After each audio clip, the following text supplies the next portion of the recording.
Salam sejahtera, saya Dr. Rizwan Syafiq dari saluran teman kesihatan. Video terakhir saya mengenai gejala tahap gula darah tinggi dan diabetes telah mendapat sambutan yang sangat menggalakkan daripada anda semua. Saya menerima banyak mesej yang meminta saya menyediakan bahan serupa mengenai penyakit tiroid. Memandangkan semakin ramai orang mengadu tentang masalah tiroid, episod hari ini akan membentangkan senarai gejala yang mungkin menunjukkan masalah hipotiroidisme. Penyakit ini menjejaskan purata kira-kira 5% hingga 10% daripada populasi umum, namun kekerapannya meningkat seiring dengan peningkatan usia. Tambahan pula, banyak kes penyakit tiroid tidak didiagnosis dengan betul. Satu lagi maklumat penting adalah hipotiroidisme jauh lebih kerap berlaku dalam kalangan wanita berbanding lelaki. Sebelum kita bermula, mari kita fahami serba sedikit tentang kelenjar tiroid dan keadaan hipotiroidisme ini. Tiroid adalah organ kecil yang beratnya hanya sekitar 20 hingga 30 gram. Namun saiznya tidak menggambarkan betapa pentingnya organ ini kepada tubuh kita. Ia adalah organ kecil dengan peranan yang sangat besar. Tugas utama tiroid adalah menghasilkan hormon triiodothyronin, T3 dan tiroksin, T4. Kedua-dua hormon ini mengawal selia fungsi hampir keseluruhan tubuh badan kita. Ia bertanggungjawab terhadap metabolisme yang betul, termasuk mengawal suhu badan. Ia mengawal perkembangan sistem saraf, merangsang jantung untuk berfungsi, serta menyumbang kepada pemineralan tulang. Selain itu, ia mengatur kitaran haid, bertanggungjawab terhadap kecerdasan mental, dan mempengaruhi kesuburan. Apabila tiroid mula merembeskan terlalu sedikit hormon atas sebab-sebab tertentu, kita biasanya berhadapan dengan keadaan hipotiroidisme. Memandangkan hormon ini mempengaruhi fungsi seluruh badan, kekurangannya akan mengakibatkan pelbagai gejala yang berbeza. Salah satu gejala hipotiroidisme yang paling biasa adalah keletihan kronik. Namun, ini bukan keletihan biasa yang kita alami setiap hari selepas bekerja keras secara fizikal, melakukan aktiviti mental yang berat atau selepas tidak cukup tidur.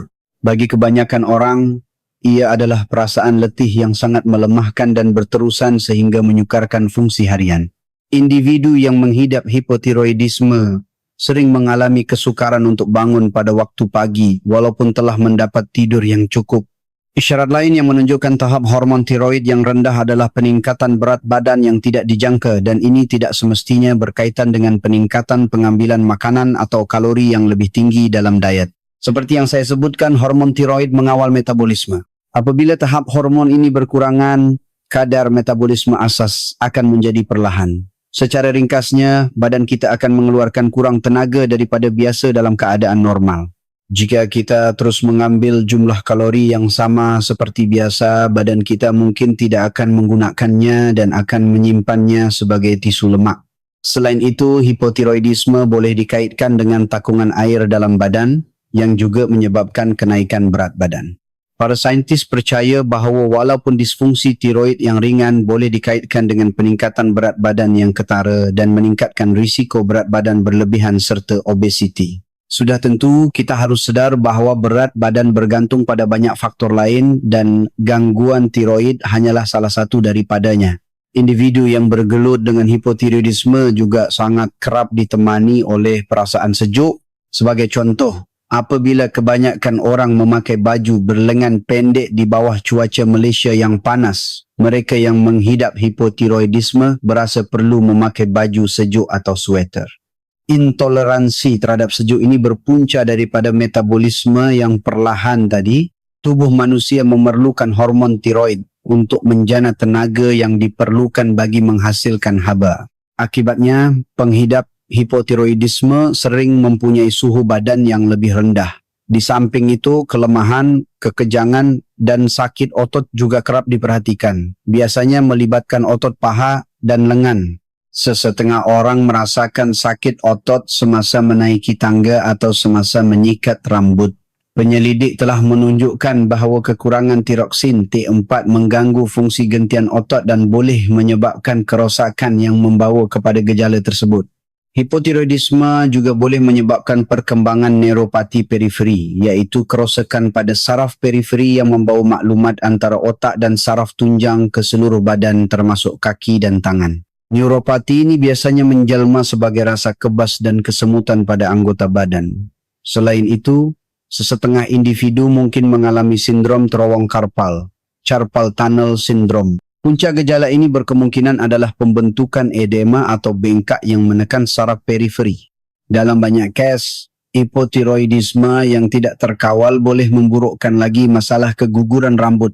Biasanya, masalah ini melibatkan keseluruhan kulit kepala secara merata dan bukan hanya pada kawasan tertentu sahaja, menyebabkan rambut menipis secara keseluruhan yang kadangkala sukar dikesan pada peringkat awal.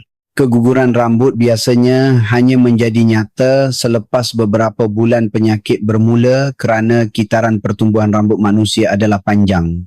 Disebabkan ini, wujud satu paradoks di mana rambut gugur tepat pada ketika pesakit baru sahaja memulakan rawatan. Keadaan ini sering menyebabkan pesakit menyalahkan rawatan sebagai punca keguguran rambut dan ada yang berhenti mengambil ubat yang mana dalam jangka masa panjang akan memburukkan lagi keguguran tersebut. Ini adalah maklumat penting untuk diingat. Selain itu, bulu kening juga boleh gugur dan menipis. Gejala hipotiroidisme turut merangkumi perubahan kulit. Apabila hormon tiroid tidak mencukupi, kelenjar peluh akan mengurangkan rembesan faktor pelembab, menyebabkan kulit menjadi kering, sensitif dan bersisik. Kadangkala pengurangan peluh juga boleh diperhatikan. Mengenai bengkak atau edema, ia disebabkan oleh beberapa faktor. Pertama, kekurangan hormon tiroid mengganggu penapisan buah pinggang, menyebabkan cecair terkumpul dalam badan. Kedua, kekurangan hormon mengehatkan penghasilan enzim yang memecahkan molekul yang dipanggil mukopolisakarida, terdiri daripada protein dan gula. Apabila mukopolisakarida ini tidak dipecahkan, ia terkumpul di dalam tisu di bawah kulit dan bertindak seperti span yang menyerap cecair lalu menyebabkan bengkak. Selain itu, gangguan peredaran darah juga boleh berlaku di mana darah tidak bergerak pada kelajuan yang betul, meningkatkan risiko pengumpulan cecair. Bengkak biasanya terletak di anggota badan terutamanya kaki, tetapi sesetengah orang mungkin mengalami bengkak pada muka dan mata. Saya juga ingin menambah bahawa lidah yang membesar atau secara teknikalnya dipanggil makroglosia adalah gejala hipotiroidisme yang berpunca daripada pengumpulan mukopolisakarida yang sama. Suara garau juga merupakan salah satu gejala, namun perubahan suara ini berlaku secara beransur-ansur dan perlahan, sehingga biasanya hanya dikesan pada peringkat lewat penyakit. Kegarauan ini berlaku kerana pengumpulan cecair dalam lipatan vokal akibat kekurangan hormon. Selain itu, kelenjar tiroid yang membesar boleh menekan atau melumpuhkan saraf laring yang juga mengakibatkan suara garau. Sebelum saya menyenaraikan gejala seterusnya, izinkan saya berhenti seketika selama 20 saat untuk jemputan khas. Seperti yang anda ketahui, saya telah mula menulis diari kesihatan pagi, iaitu surat berita email ringkas tetapi praktikal mengenai topik kesihatan yang paling penting. Saya menghantarnya dari Isnin hingga Jumaat pada jam 6 pagi.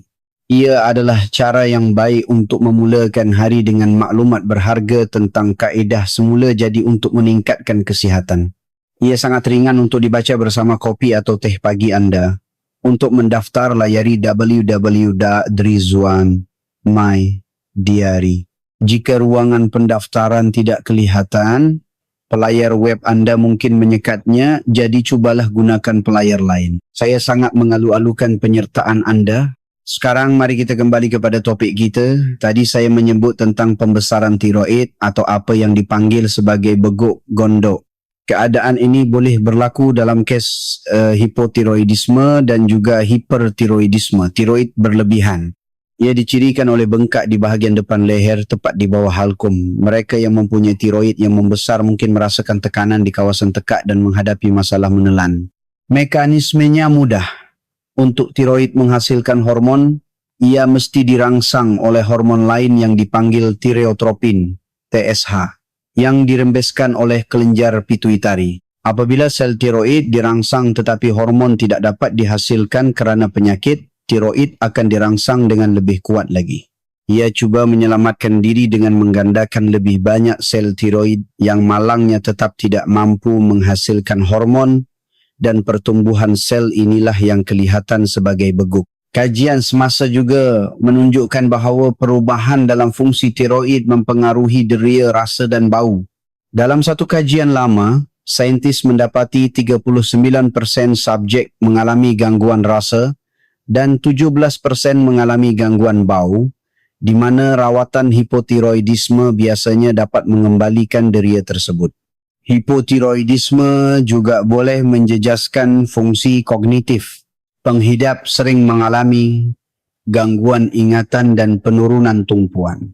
Tingkah laku seperti terlupa di mana letaknya kunci kereta atau lupa tujuan masuk ke bilik lain adalah ciri khas gangguan tiroid yang sering dipanggil sebagai kabus otak brain fog. Kajian menunjukkan pesakit mempunyai saiz hipokampus kawasan otak untuk memori yang lebih kecil dan aliran darah yang berkurangan ke kawasan otak yang terlibat dalam memori serta kelajuan motor. Perubahan ini sebahagian besarnya boleh dipulihkan dengan rawatan yang betul. Sembelit juga merupakan gejala yang sering dilaporkan kerana pergerakan sistem penghadaman yang menjadi perlahan. Ramai wanita tidak menyedari bahawa hipotiroidisme sering menyebabkan gangguan kitaran haid.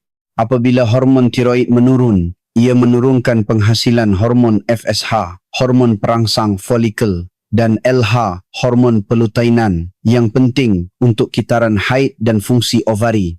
Akibatnya, haid menjadi tidak teratur, berhenti sepenuhnya atau menyebabkan pendarahan yang sangat banyak kerana ketiadaan ovulasi. Tahap hormon tiroid yang rendah juga dikaitkan dengan kekeringan faraj yang menyebabkan ketidakselesaan semasa hubungan intim. Mengingatkan bahawa hormon tiroid mempengaruhi jantung dan saluran darah, kekurangannya menyebabkan kadar denyutan jantung yang perlahan dan nadi yang rendah. Biasanya nadi penghidap hipotiroidisme adalah 10 hingga 20 denyutan seminit lebih perlahan berbanding orang sihat. Saluran darah juga boleh menyempit dan meningkatkan tekanan darah diastolik yang jika tidak dirawat boleh menyebabkan kegagalan jantung. Bagi lelaki, disfungsi ereksi adalah gejala dan kesan daripada hipotiroidisme. Kajian menunjukkan kira-kira 60% lelaki yang menghidap penyakit tiroid ini mengalami masalah ereksi dan peningkatan risiko ejakulasi lewat disebabkan oleh penurunan tahap hormon seks yang beredar. Seperti yang anda lihat, hipotiroidisme boleh menjelma dalam pelbagai cara.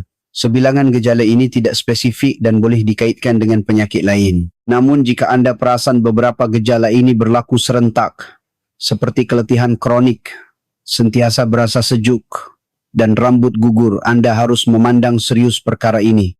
Banyak faktor boleh membawa kepada hipotiroidisme, terutamanya kekurangan iodin. Malangnya, makanan yang kita makan selalunya sangat rendah dengan nutrien ini. Iodin paling banyak terdapat dalam makanan laut, ikan dan rumpai laut, produk yang mungkin tidak dominan dalam hidangan harian sesetengah orang. Kita mempunyai garam beriodin, tetapi ia tidak menyelesaikan masalah sepenuhnya. Saya tahu ada yang mengambil dos iodin yang sangat tinggi, namun perlu diingat bahawa lebihan iodin juga boleh menyebabkan hipotiroidisme, topik yang akan saya ulas dalam video berasingan. Sebagai makluman awal, promosi dos mega iodin yang sering dikaitkan dengan Dr. David Brownstein adalah berdasarkan interpretasi yang salah terhadap kajian pengambilan iodin dalam kalangan masyarakat Jepun. Dalam bukunya, dinyatakan orang Jepun mengambil kira-kira 8 mg sehari, 100 kali ganda dos harian yang disiorkan, berdasarkan kajian tahun 1968. Selepas saya menyemaknya, kesimpulan saya adalah penulis telah salah tafsir kajian tersebut. Selain kekurangan iodin, punca paling biasa adalah penyakit Hashimoto, iaitu penyakit tiroid autoimun, di mana sistem imun menyerang tiroid sendiri. Hipotiroidisme juga boleh disebabkan oleh ubat-ubatan tertentu seperti amiodarone, thalidomide, fenobarbital, phenytoin, carbamazepine atau MIP. Punca lain termasuk radioterapi pada kepala dan leher, rawatan iodin radioaktif atau pembedahan membuang tiroid seperti dalam kes kanser.